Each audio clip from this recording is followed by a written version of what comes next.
Les anciens Perses ont accompli quelque chose que peu de peuples dans l'histoire ont réussi à faire. À l'origine, un groupe dispersé de tribus, ils se sont unis et ont transformé leur terre en l'un des empires les plus puissants que le monde ait jamais vu. Un luxe incomparable, une immense richesse, une beauté à couper le souffle et une sophistication raffinée dans tous les aspects.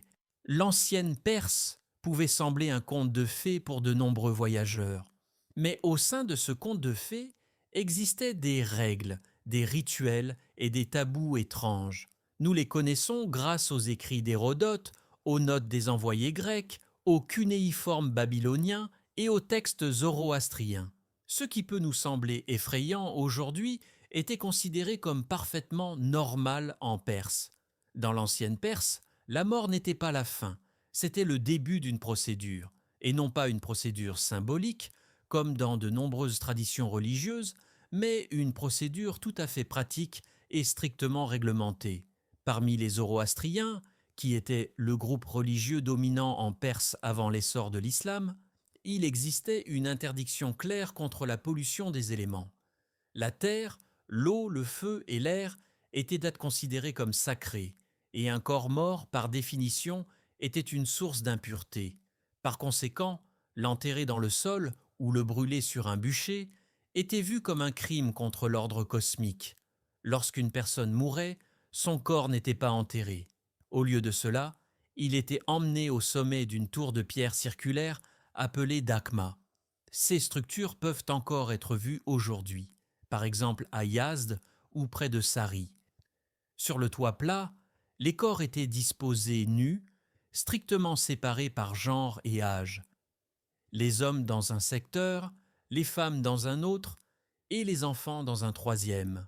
Pas de croix, pas de pierre tombale, pas de nom, juste un cercle de pierres et des oiseaux. L'objectif principal était de permettre au corps d'être consommé. Les oiseaux charognards, principalement des vautours, étaient considérés comme des êtres par lesquels l'impureté était emportée du monde des vivants. Le processus était rapide. En quelques heures, il ne restait que des os. Une fois la chair disparue, les restes étaient repoussés dans une fosse centrale, où ils se décomposaient lentement. Les os, notamment, n'étaient pas enterrés. Ils restaient simplement dans la fosse. L'eau de pluie y coulait également, aidant tout ce qui avait autrefois été humain à se dissoudre et à disparaître. La culture zoroastrienne était profondément obsédée par le concept de nasa, l'impureté du cadavre, qu'il croyait se propager avec une précision physique, de la peau à l'air, du souffle à la maison, et de la maison à tout ce qui l'entourait. Pour combattre cette impureté, il n'utilisait pas la prière, l'encens ou le sel, comme c'était courant dans des endroits comme l'Égypte. L'agent de purification principal était l'urine de taureau. Connue sous le nom de gomèse, elle était considérée non seulement comme pure, mais comme un liquide sacré capable de détruire la force même du mal, le druidge. Et ce n'était pas métaphorique. Ces rituels étaient effectués littéralement. Le corps du défunt était lavé avec ce liquide. Toute personne qui avait eu contact avec les morts, également lavée. Si une personne touchait le cadavre avec sa main, elle devait être aspergée d'urine de taureau 3 fois, accompagnée de la récitation de formules spéciales. Effectuer ce rite en silence était interdit. L'impureté pourrait entendre et se cacher. L'urine était collectée de manière strictement réglementée, provenant de taureaux spécialement désignés, élevés dans des troupeaux de temples. Ces animaux n'étaient pas autorisés à travailler au champ, à s'accoupler ou à subir des blessures physiques.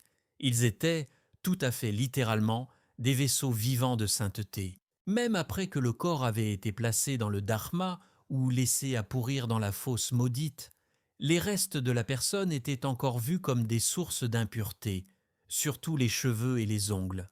Ces restes apparemment inoffensifs étaient considérés comme des pièges pour le mal. Parce qu'ils ne se décomposaient pas rapidement et pouvaient durer des années, la croyance zoroastrienne soutenait qu'ils conservaient la mémoire du corps, et donc son impureté. Ils ne pouvaient pas simplement être coupés et jetés. Chaque coupe de cheveux, surtout après la mort, devenait un rituel.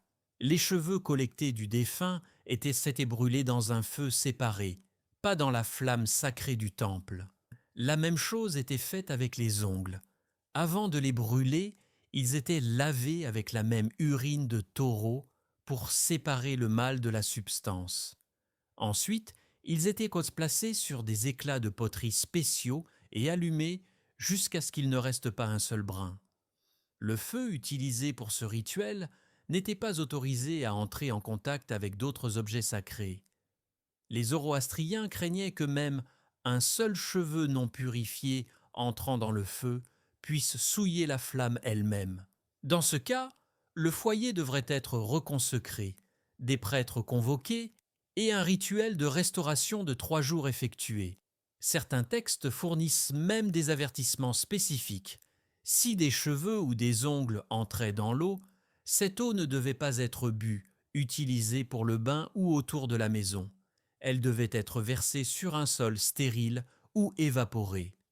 De cette manière, même dans la mort, l'influence d'une personne sur le monde persistait et devait être contrôlée jusqu'à la dernière trace.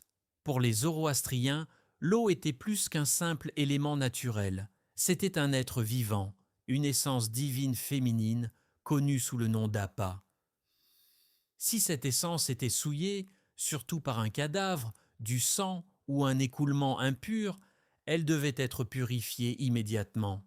L'eau qui entrait en contact avec la mort était considérée comme malade, et si elle n'était pas guérie, elle pouvait commencer à mourir elle-même, littéralement perdre sa vitalité, échouer à nourrir la terre et causer des maladies et la sécheresse. Le simple fait qu'un cadavre entre dans une rivière, que ce soit par accident ou intentionnellement, était traité comme une offense grave. Cela était particulièrement grave lorsqu'il s'agissait d'une grande eau, une rivière majeure révérée comme sacrée. Dans de tels cas, un rituel de purification spécial était requis. Il pouvait durer de 3 à 9 jours et impliquer des prêtres, un calice de feu propre, de la cendre et de l'urine de taureau. Les prêtres s'approchaient au sein de la rive de la rivière, brûlaient des plantes séchées, récitaient des formules sacrées du yasna et du vandidad, puis versaient le liquide purificateur dans la rivière, toujours en aval. Parfois, l'eau était tirée dans des récipients, purifiée à l'extérieur de la rivière, puis retournée. Selon le vandidad, quiconque jetait un cadavre de chien, d'humain ou même un ongle non sanctifié dans l'eau méritait d'être puni de coups de fouet. L'Empire perse était réputé pour son approche stricte de la justice.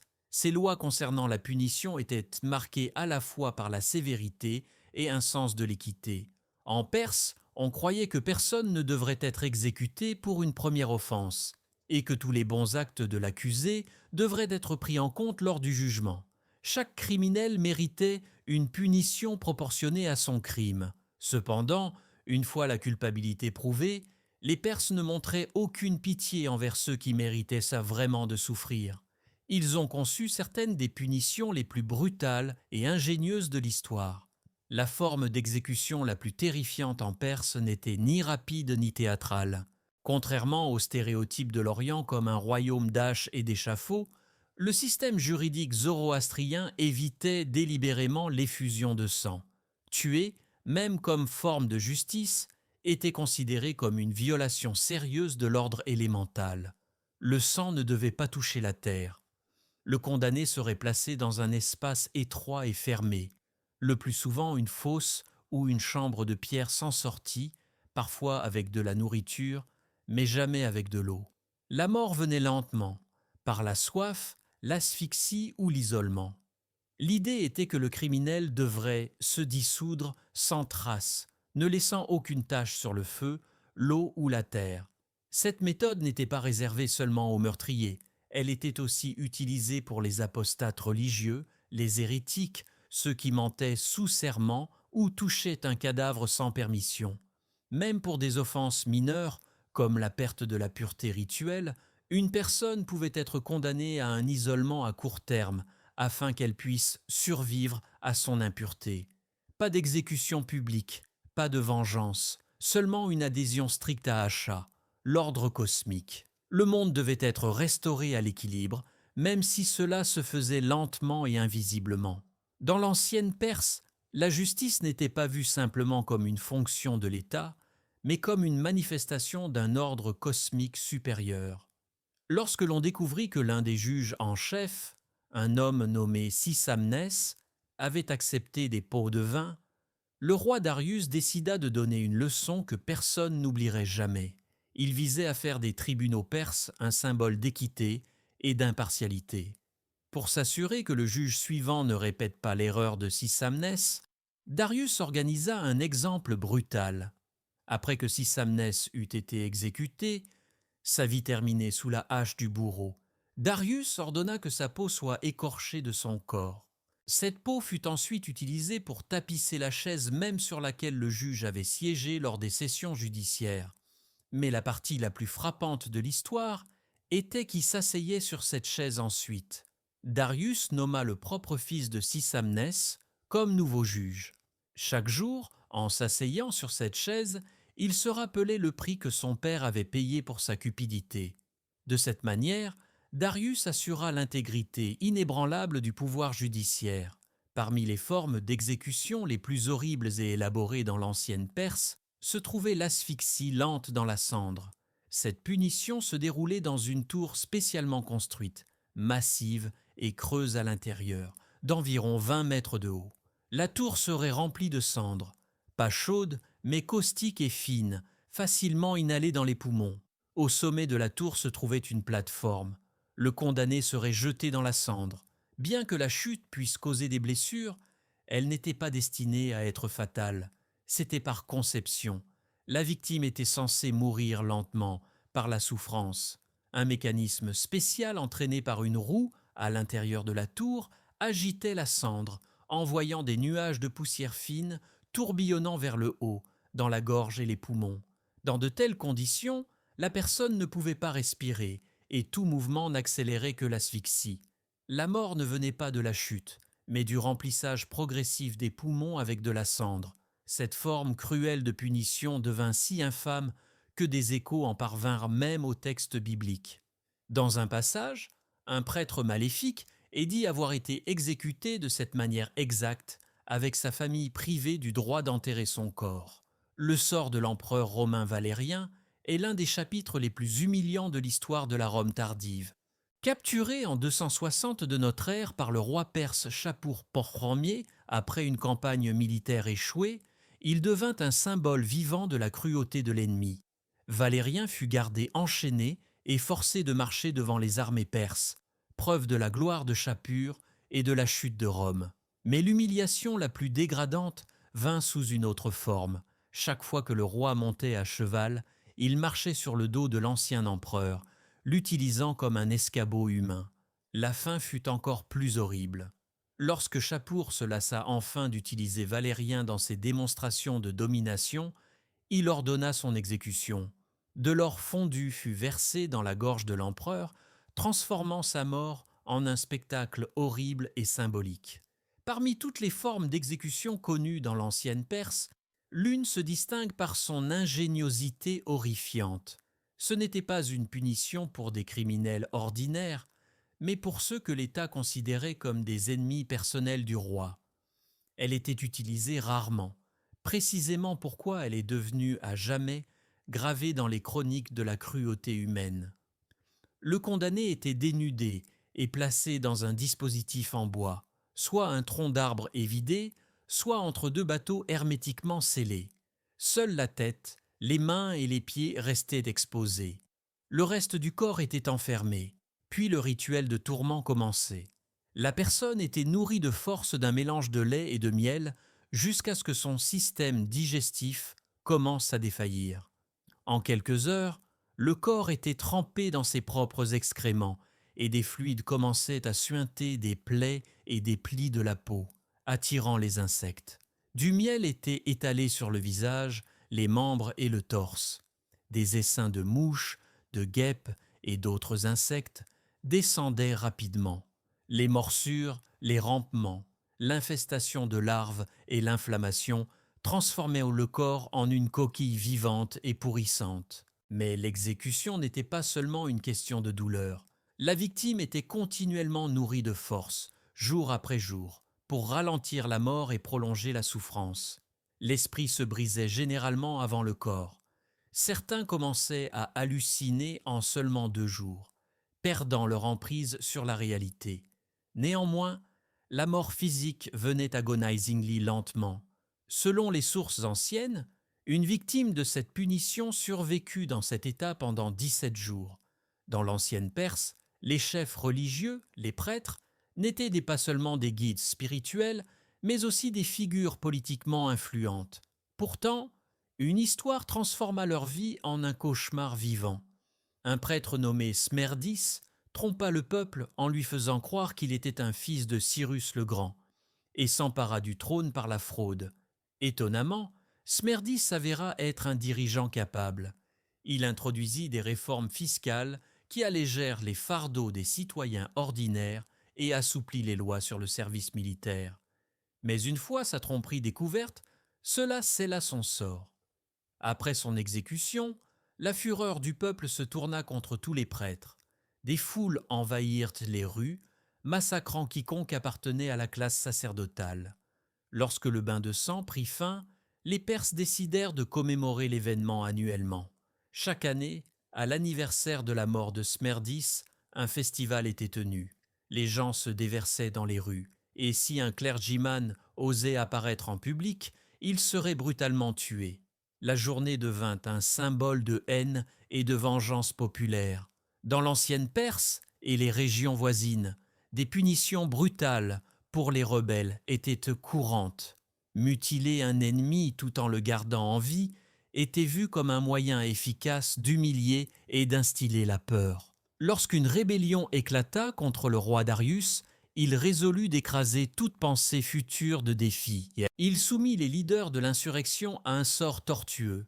Ils furent mutilés, leur langue coupée, une oreille enlevée et laissée avec un seul œil. Mais la mort ne vint pas immédiatement. Les rebelles furent enchaînés aux portes du palais royal, transformés en symboles vivants de punition. Tous ceux qui passaient les voyaient et ressentaient le poids de l'autorité royale. Pendant des semaines, ces hommes restèrent exposés, subissant des insultes, des coups et une douleur insupportable. L'exposition grotesque servait de rappel glaçant à quiconque osait défier la règle de Darius. Dans l'ancienne Perse, une personne connaissait sa place dès la naissance et savait qu'elle ne pouvait pas s'élever au-dessus d'elle. Tout était construit sur l'obéissance, les jeunes aux anciens, les pauvres aux officiels, les officiels au roi et le roi à la loi. Briser cet ordre n'était pas seulement de la désobéissance, c'était une perturbation de la structure même du monde. C'est pourquoi l'éducation, le service et même la punition étaient eux tous des parties intégrantes du système. Dur, ritualisé et absolument clair pour tout le monde. Dans l'ancienne Perse, l'éducation des enfants était abordée avec sévérité et sérieux. Jusqu'à l'âge de 5 ans, les garçons étaient élevés dans les quartiers des femmes. Et plus notablement, leur père ne les voyait pas pendant cette période. Cela était fait pour empêcher le père de former un lien émotionnel avec un enfant qui pourrait ne pas survivre à l'enfance. Parmi les hommes perses, 2 traits étaient particulièrement valorisés, la bravoure et la fertilité. Hérodote note même que le roi récompensait parfois les pères de grandes familles avec des cadeaux spéciaux, reconnaissant leur contribution à élever les futures générations. De nombreuses coutumes des anciens Perses pourraient encore être vues aujourd'hui comme admirables et justes.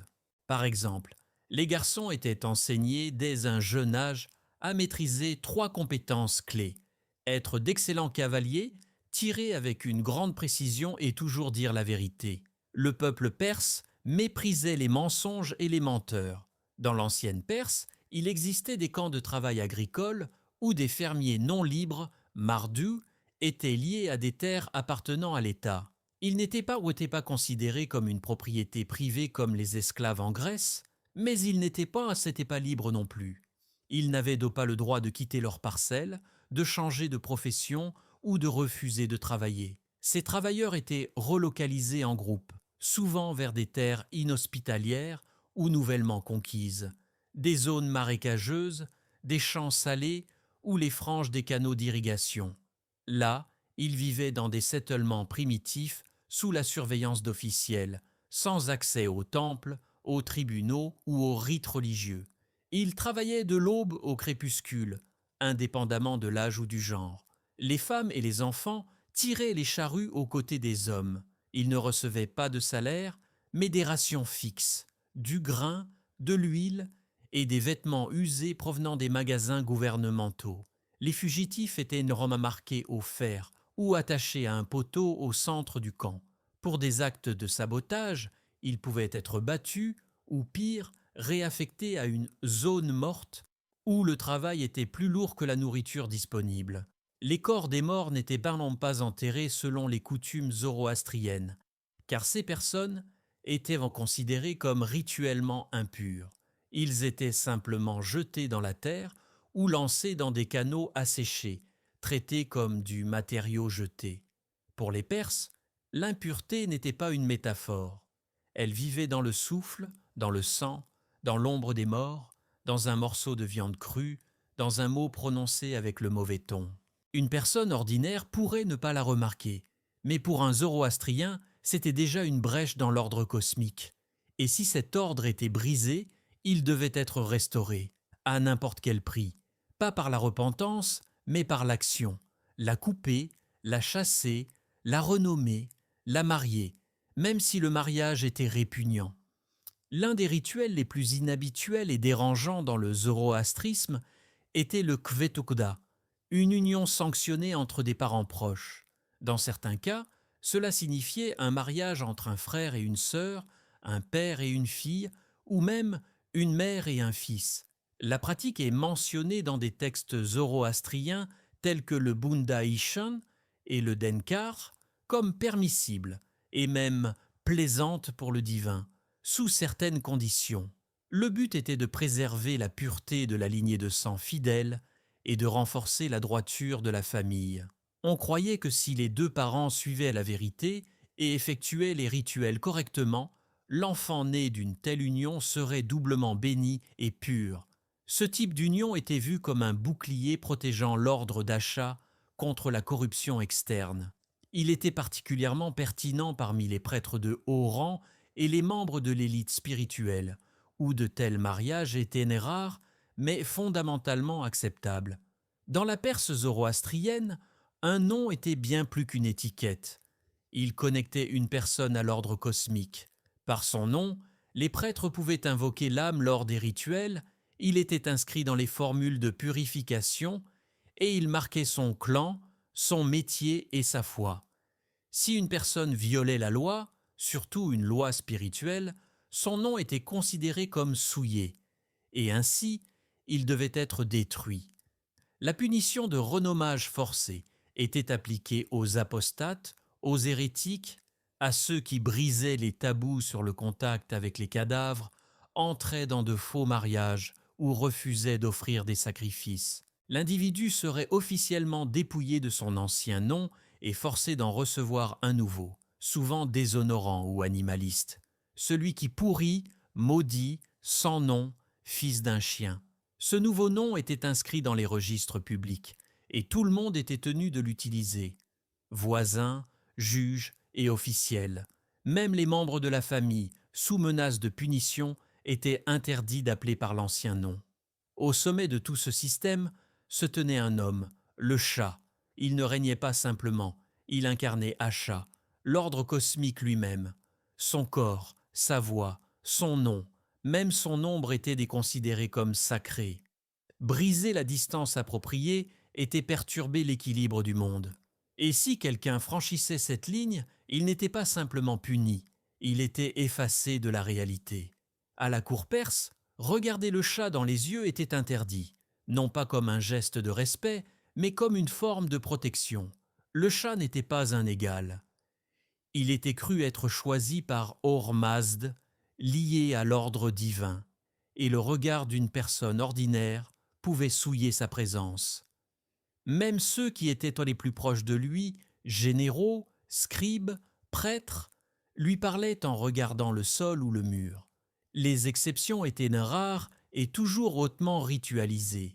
Selon Ctésias, Un garde qui rencontra accidentellement le regard du roi fut immédiatement exécuté, sans prononcer un mot. Il n'était pas tué pour insolence, il était tué pour avoir franchi une frontière. Le chat était le centre du pouvoir, et on ne pouvait pas l'approcher directement, ni physiquement, ni même avec les yeux. Même les artistes qui peignaient des portraits royaux ne travaillaient-ils pas d'après nature. On leur donnait des descriptions verbales ou des moulages en argile. Même la mort du chat suivait un rituel strict. Son corps n'était jamais exposé, son visage restait couvert, et son nom n'était pas prononcé pendant plusieurs jours. Car regarder un roi mort était considéré tout aussi dangereux que regarder le vivant sans permission. En Perse, détruire un ennemi ne s'arrêtait pas à sa mort. Le vrai objectif était d'effacer chaque trace, pas de tombe, pas de nom, pas de mention dans aucun registre. Si quelqu'un était déclaré traître, blasphémateur ou maudit par l'État, le verdict venait avec un ordre de supprimer son nom de tous les documents. Les archivistes barraient des lignes, détruisaient des tablettes et ciselaient des inscriptions sur les pierres. Si le nom apparaissait sur des offrandes de temple, les vaisseaux étaient d'un brisés et les gravures effacées avec du sable et de l'acide. Si la personne avait construit une maison ou une tombe, elle pouvait être rasée au sol afin qu'aucune forme physique ne reste qui pourrait préserver le nom. Cela n'était pas fait seulement aux ennemis politiques du Shah, mais aussi aux prêtres rebelles, et parfois à des familles entières jugées coupables de perturber l'ordre cosmique. Une telle sentence s'étendait au-delà du mot écrit. Les voisins étaient tenus d'oublier le nom, les parents interdits de le prononcer, et quiconque prononçait le nom maudit dans une conversation ou une prière pouvait lui-même être accusé de violer Asha. La croyance zoroastrienne liait le nom d'une personne à son existence même. Si le nom était détruit, l'âme serait incapable de traverser le pont de Shinvat, son chemin vers l'au-delà scellé pour toujours. Ainsi, effacer un nom n'était pas seulement une punition politique, mais une sentence au-delà de la vie et de la mort. En Perse, un système de vengeance du sang existait dans lequel la responsabilité de punir un meurtrier incombait aux parents les plus proches de la victime. Ce n'était pas une affaire privée, mais un composant de l'ordre légal, codifié dans des textes légaux sassanides tels que le Matikan-i Azar d'Adestan. La famille de la victime avait le droit formel soit d'exécuter le coupable, soit d'accepter une compensation, typiquement sous forme de bétail, d'argent ou de terre. Cependant, la compensation n'était autorisée qu'avec le consentement de la famille de la victime. Si les parents refusaient de poursuivre la vengeance ou de chercher justice au tribunal, ils pouvaient eux-mêmes être tenus responsables d'avoir permis à l'impureté de continuer. La loi considérait un meurtre non vengé comme une brèche à la fois rituelle et sociale dans l'équilibre. Si le coupable fuyait, les parents de la victime prêtaient serment au tribunal, s'engageant à mener la vengeance. Ce serment était enregistré dans des documents légaux et pouvait être hérité. Certaines familles menèrent des recherches pendant des décennies et cela n'était pas vu comme une vendetta personnelle. Plutôt, le devoir de vengeance était considéré comme partie de la machinerie légale pour restaurer Asha, l'ordre cosmique rightful. Si vous avez aimé cette vidéo, n'oubliez pas de lui donner un like et de vous abonner à notre chaîne afin de ne pas manquer nos prochaines vidéos. Et assurez-vous de consulter nos autres vidéos où nous explorons les pages les plus mystérieuses et sombres de l'histoire.